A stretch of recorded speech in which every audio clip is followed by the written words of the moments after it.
¿Por qué soy católico? G.K. Chesterton. ¿El humanismo es una religión? Acabo de estar leyendo el libro del señor Norman Forster sobre la crítica americana y espero que no sea irrespetuoso al bulto del libro una serie de estudios muy reflexivos sobre pensadores americanos, si digo que todo el punto de ello está en el último capítulo, lo cual plantea un cierto problema o desafío al pensamiento moderno. Es el problema sobre si lo que él llama humanismo puede satisfacer a la humanidad. De sus otros tópicos sería fácil hablar para siempre. Por lo general, él dice lo correcto.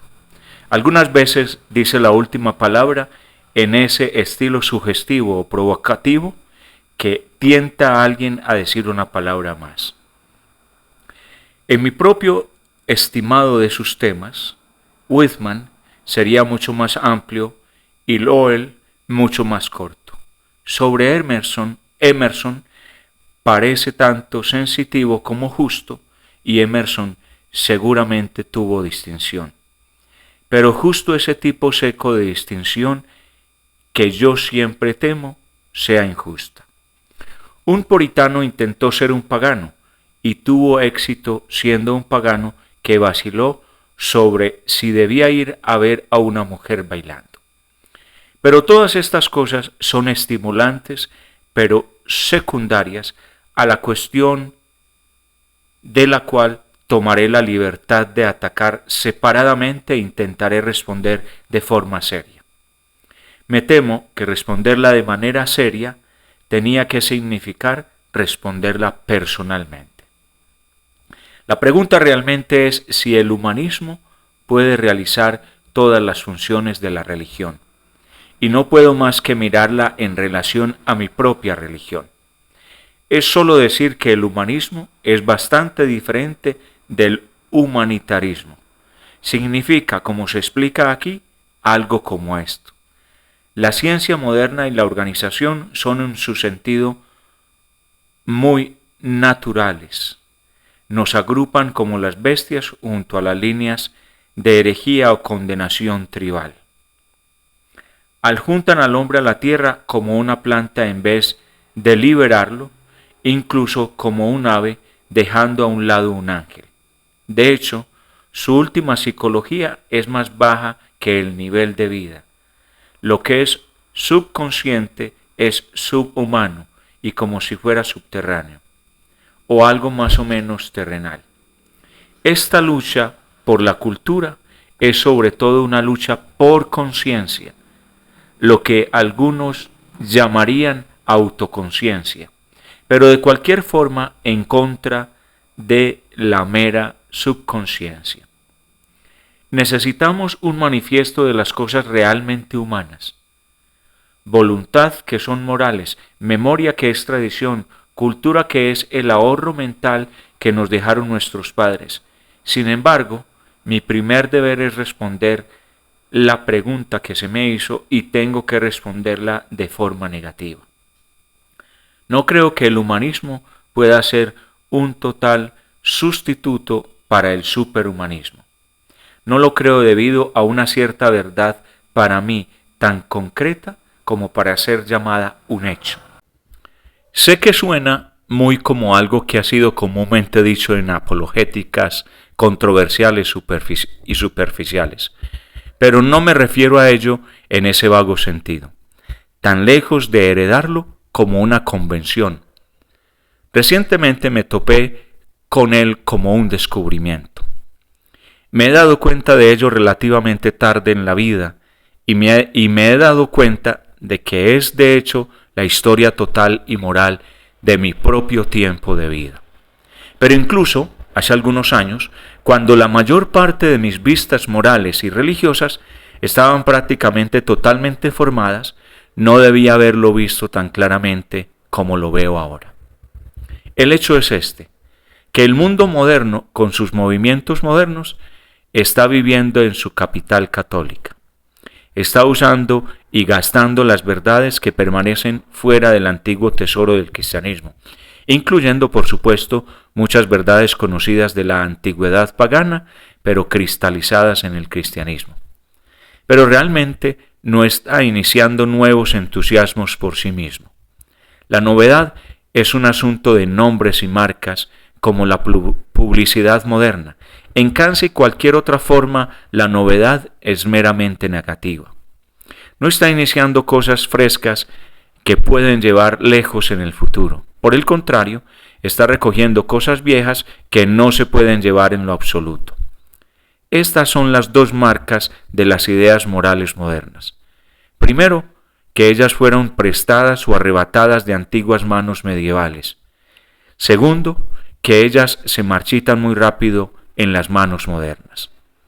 Esto es, en resumen, la tesis que mantengo, y así resulta que el libro llamado Crítica Americana puede casi haber sido intencionado como un libro para probar mi punto. Comenzaré con un ejemplo particular con el cual el libro también trata. Toda mi juventud estuvo llenada con un amanecer con el sanguíneo resplandor de Walt Whitman. Él me parecía algo como una multitud vuelta un gigante o como Adán el primer hombre. Me emocionó escuchar a alguien que había escuchado de alguien que lo vio en la calle. Era como si Cristo aún estuviera vivo. No me importó si su poesía no métrica era de una forma sabia o no, mas que sí un verdadero evangelio de Jesús fuera grabado en pergamino o piedra. Nunca tuve una pista del mal que algunos enemigos le habían atribuido. Si estaba allí, no estaba allí por mí. Lo que saludé fue una nueva igualdad, que no era una nivelación insípida, sino un levantamiento entusiasta, una exclamación agitada en el mero hecho de que los hombres eran hombres. Los verdaderos hombres eran más grandes que los dioses no reales, y cada uno permaneció tan místico y majestuoso como un dios, mientras él se convirtió tan franco y confortante como un camarada. El punto puede ser puesto más compactamente en una de las propias frases de Whitman. Él dice en algún sitio que los viejos artistas pintaban multitudes en las cuales una cabeza tenía un nimbo de luz color dorado. Pero pinto cientos de cabezas, pero no pinto una cabeza sin su nimbo de luz color dorado. Una gloria era aferrarse a los hombres como hombres. Una adoración mutua era tomar la forma de compañerismo. Y el menor y más bajo de los hombres tenía que ser incluido en este compañerismo. Un negro jorobado medio ingenioso, con un ojo y manía homicida, no podía ser pintado sin su nimbo de luz color dorado. Esto podía parecer solo la expansión final de un movimiento comenzado un siglo antes con Rousseau y los revolucionarios. Y llegué a creer y creí que el movimiento era el comienzo de cosas más grandes y mejores. Pero estas eran canciones antes del amanecer y no hay comparación entre el amanecer y el sol. Whitman era hermandad en la amplia luz del día, mostrando infinitas variedades de criaturas radiantes e increíbles, aún más sagrado por ser sólido. Shelley había adorado al hombre, pero Whitman adoraba a los hombres. Cada cara humana, cada característica humana era un asunto de poesía mística, tan iluminado como la luz de las antorchas hasta ahora, una cara aquí y allá en la multitud. Un hombre era un rey tratado como todos los hombres deben ser tratados. Un dios era un hombre adorado como todos los hombres deben ser adorados. ¿Qué podrían hacer ellos en contra de una raza de Dios y una república de reyes? No verbalmente, sino verdaderamente el nuevo mundo. Bueno, esto es lo que el señor Forster dice sobre la posición actual del fundador de la democracia del nuevo mundo. Nuestra ciencia presente le presta poco apoyo a una inherente dignidad del hombre o a su perfectibilidad. Es totalmente posible que la ciencia del futuro nos alejará de la democracia hacia alguna forma de aristocracia. Las expectativas milenarias sobre las que Whitman construyó la ciencia y la democracia ahora estamos bien conscientes de que yacen sobre bases inseguras. La perfección de la naturaleza, la bondad natural del hombre, el gran orgullo del hombre en sí mismo, se compensan con un humanitarismo emocional. Estos son los materiales de una estructura solo algo coloreada con modernidad. Sus políticas, sus éticas, su religión pertenecen al pasado, incluso esa fácil religiosidad, el cual él esperaba se diluyera y completara el trabajo de la ciencia y la democracia. En lo esencial de su profecía, Whitman, tenemos que concluir, ha sido falsificado por el evento. Este es una muy justa y moderada declaración. Sería fácil encontrar la misma cosa en una declaración mucho más feroz. Aquí hay una observación monumental del señor Mencken. Él se refiere a ciertos pensadores liberales o exliberales, se han dado cuenta que los idiotas a quienes ellos sudaron para salvar no quieren ser salvados y no valen la pena salvar. Ese es el nuevo espíritu, si hay algún nuevo espíritu. Haré ciudades inconquistables con sus brazos alrededor del cuello del otro, gritó Walt Whitman, por el amor de los camaradas, por el amor de toda la vida de los camaradas. Me gusta pensar en la cara del señor Mencken en Baltimore, si algún camarada casual de Pittsburgh intentara hacerlo inconquistable poniendo un brazo sobre su cuello. Pero la idea está muerta por gente mucho menos feroz que el señor Mencken. Está muerta en un hombre como Aldous Huxley, quien se quejó recientemente del romance gratuito de la vieja vista republicana de la naturaleza humana. Está muerta en la más humana y humorística de nuestras críticas recientes.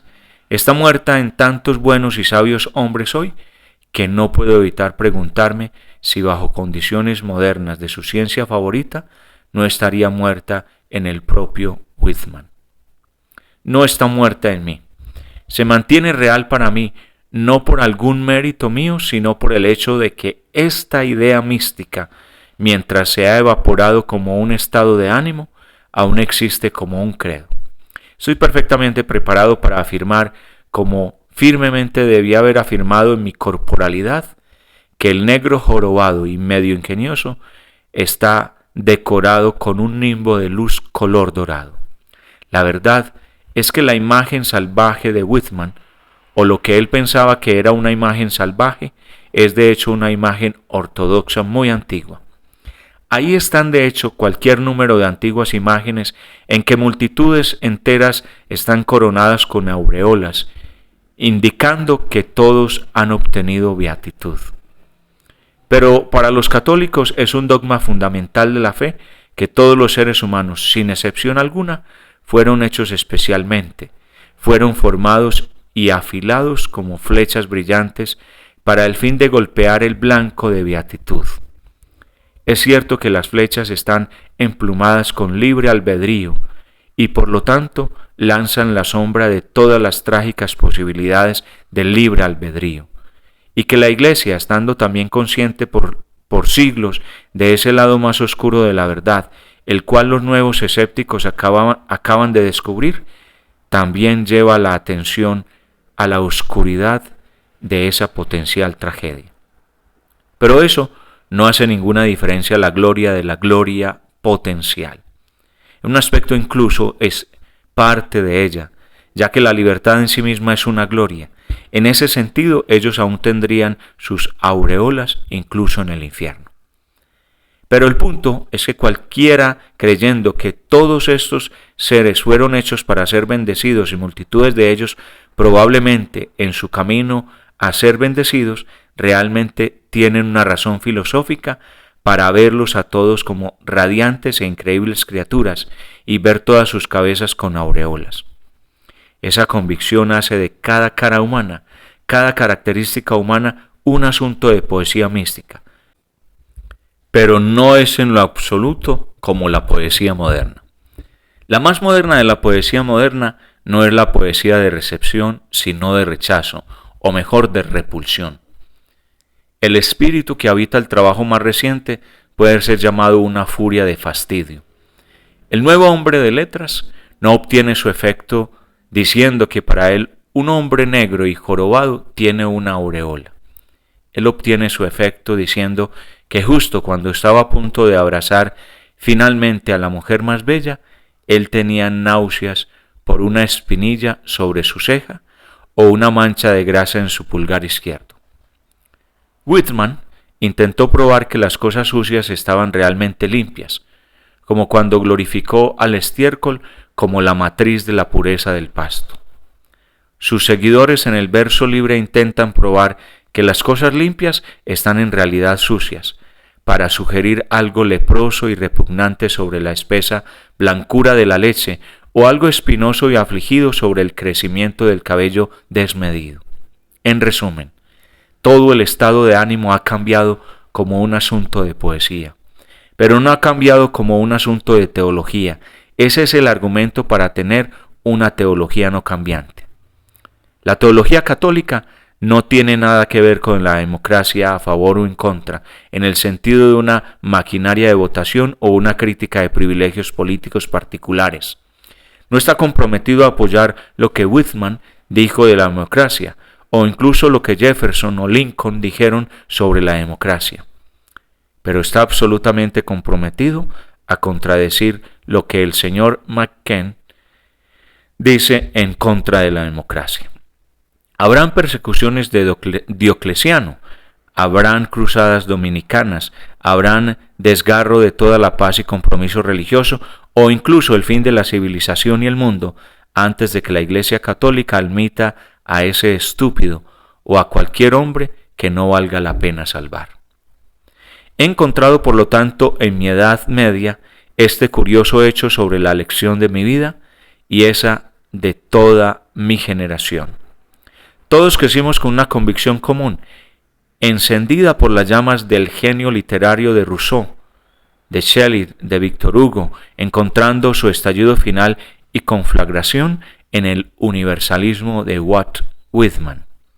Todos tomamos por sentado que nuestros descendientes lo tomarían por sentado. Dije que el descubrimiento de la hermandad se parecía al descubrimiento de la plena luz del día, algo de lo que el hombre nunca podría cansarse. Sin embargo, incluso en el curso de mi corta vida, el hombre ya se ha cansado de ello. Ahora no podemos acudir al amor de la igualdad como una emoción. No podemos abrir ahora un nuevo libro de poemas y esperar que trate sobre el amor para toda la vida de los camaradas, o amor, la amada república que se alimenta de la libertad y las vidas. Nos damos cuenta que en la mayoría de los hombres ha muerto porque era un estado de ánimo y no una doctrina. Y comenzamos a preguntarnos muy tarde, en la sabia forma del anciano, cómo podríamos haber esperado que durara como un estado de ánimo, si no era lo suficientemente fuerte como para durar como una doctrina. Y también empezamos a darnos cuenta de que toda la verdad fuera que había en ella, la cual es la única fuerza que permanece en ella, era la fuerza original de la doctrina. Lo que realmente pasó fue esto, que los hombres del siglo XVIII, muchos de ellos en una justa impaciencia con sacerdotes corruptos y cínicos, se pusieron en contra de aquellos sacerdotes y dijeron en efecto: bueno, supongo que se llaman a ustedes mismos cristianos, así que realmente no pueden negar que los hombres son hermanos o que es nuestro deber ayudar al pobre. La misma confianza de su desafío, la misma nota de llamada en la voz revolucionaria, vino del hecho de que los reaccionarios cristianos estaban en una falsa posición como cristianos. La demanda democrática ganó porque parecía incontestable. Y parecía incontestable no en lo más mínimo porque no tiene respuesta, sino porque incluso los cristianos decadentes no se atrevieron a dar la respuesta. El señor Mencken siempre estará feliz de obligar con la respuesta. Ahora, fue justo aquí que para mí el negocio comenzó a ser extraño e interesante. Para mirar de nuevo en antiguas crisis religiosas, parece que veo cierta coincidencia, o mejor, un conjunto de cosas muy coincidentes como para ser llamadas una coincidencia. Después de todo, cuando pienso en ello, todas las otras revueltas en contra de la Iglesia antes de la Revolución, especialmente desde la Reforma, han contado la misma extraña historia. Cada gran hereje siempre ha exhibido tres notables características en conjunto. Primero, él tomó alguna idea mística del paquete de la Iglesia o el balance de ideas místicas. Segundo, él usó esa idea mística en contra de todas las otras ideas místicas. Y tercero, y más peculiar, él parece generalmente no tener noción de que su propia idea mística favorita es una idea mística, al menos en el sentido de una idea misteriosa o dudosa o dogmática. Con una rara y misteriosa inocencia, parece siempre haber dado esta cosa por sentado. Él lo asumió que era inatacable, incluso cuando él lo estaba usando para atacar todos los tipos de cosas similares. El ejemplo más popular y obvio es la Biblia. A un observador pagano imparcial o escéptico siempre parece la historia más extraña en el mundo. Hombres corriendo a destruir un templo, derrumbando el altar y sacando al sacerdote, encontrando allí ciertos volúmenes sagrados con la descripción de salmos o evangelios, y en vez de tirarlos al fuego con el resto, comienzan a usarlos como artículos infalibles, revocando todos los otros arreglos. Si el altar mayor sagrado estaba totalmente equivocado, ¿por qué los documentos sagrados secundarios necesariamente estén todos bien? Si el sacerdote había falsificado sus sacramentos, ¿por qué no pudo haber falsificado sus escrituras?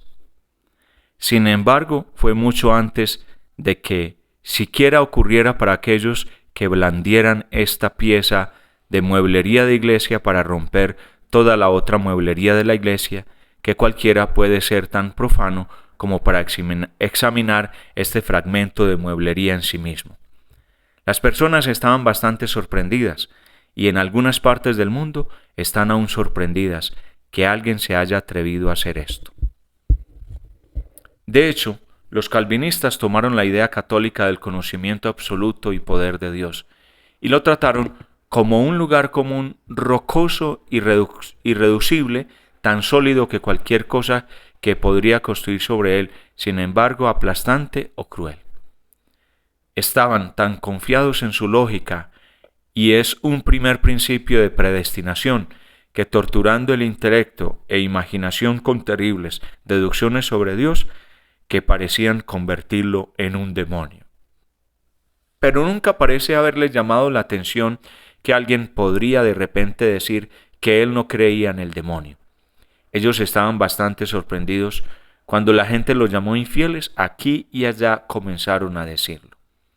Ellos habían asumido la presencia divina tan fija que tiene que, si es necesario, autocomplementarse destruyendo la piedad divina. Ellos nunca pensaron que alguien negaría el conocimiento exactamente como negaron la piedad.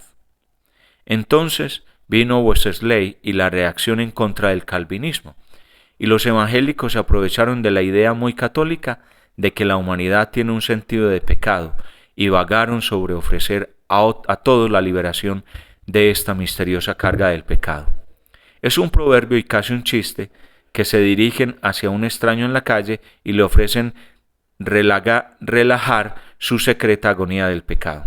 Pero rara vez parecía golpearlos, hasta mucho después que el hombre en la calle pudo posiblemente responder que él no quería ser salvado del pecado más que por fiebre manchada o la danza de San Vito, porque estas cosas de hecho no estaban causándole ningún sufrimiento en absoluto. Ellos, en su turno, estuvieron bastante sorprendidos cuando el resultado de Rousseau y el optimismo revolucionario comenzó a expresarse en hombre calmado, una felicidad y dignidad puramente humana, un contentamiento con la amistad de su tipo, terminando con el feliz alarido de Whitman de que él no permanecería despierto y lloraría por sus pecados.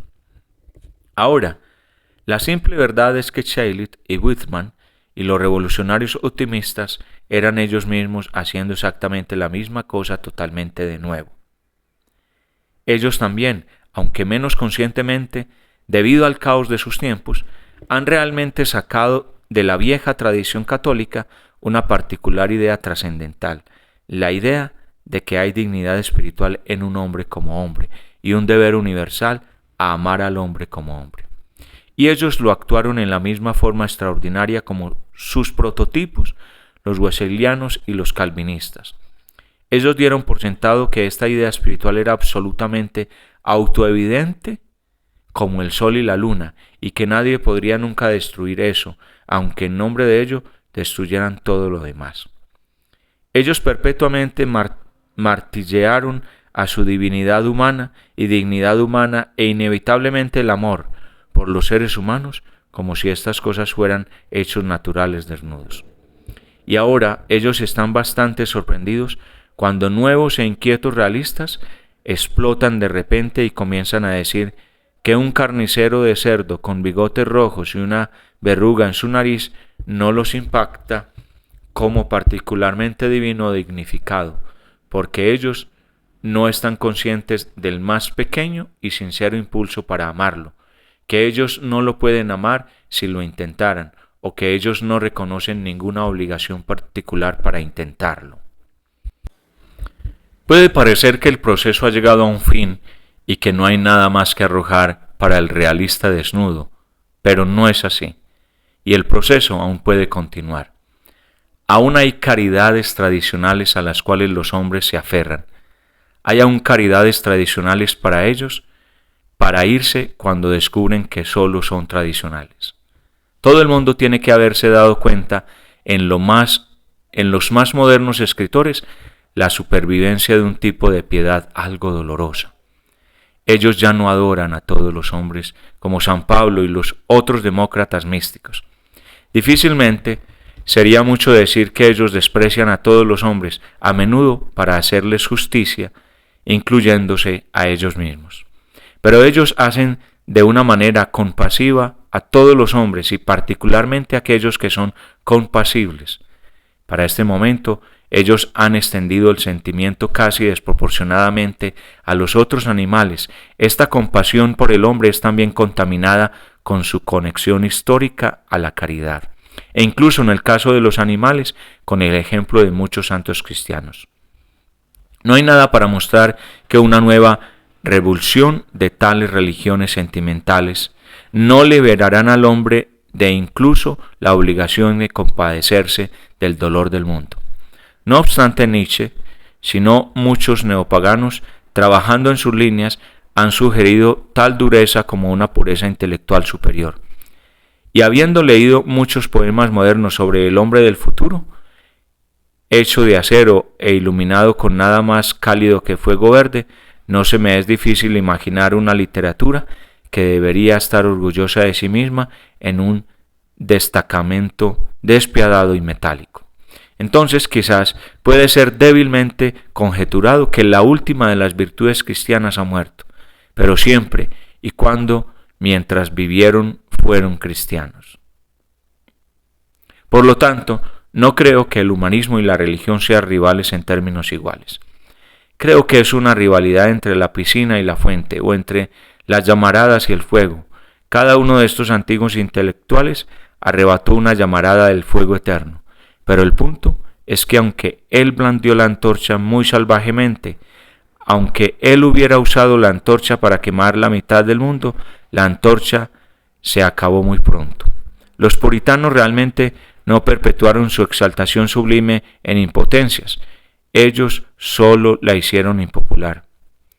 No fuimos indefinidamente a buscar a las multitudes de Brooklyn con el ojo de Whitman. Hemos venido con una rapidez singular a mirarlos con el ojo de Dreiser. En resumen, desconfío de los experimentos espirituales fuera de la tradición espiritual central, por la simple razón de que pienso que no durarán, incluso si logran expandirse. Cuando mucho, permanecen por una generación, en lo más común, por una moda, en lo menos por una camarilla. No pienso que ellos tengan el secreto de la continuidad, seguramente no de la continuidad corporativa. Para un anticuado, tonto y viejo demócrata, como yo, puede ser excusado de añadir una pequeña importancia a esta última pregunta, esa de cubrir la vida común de la humanidad. ¿Cuántos humanistas se suponen que estén entre la multitud inferior de los seres humanos? Habrá, por ejemplo, no más de lo que había filósofos griegos en una turba ordinaria de jinetes paganos griegos politeístas. ¿No habrá más de lo que habían hombres concentrados en la cultura de Mateo Arnold entre las turbas que siguieron al cardenal Manning o al general Booth? No pretendo en lo más mínimo despreciar al humanismo.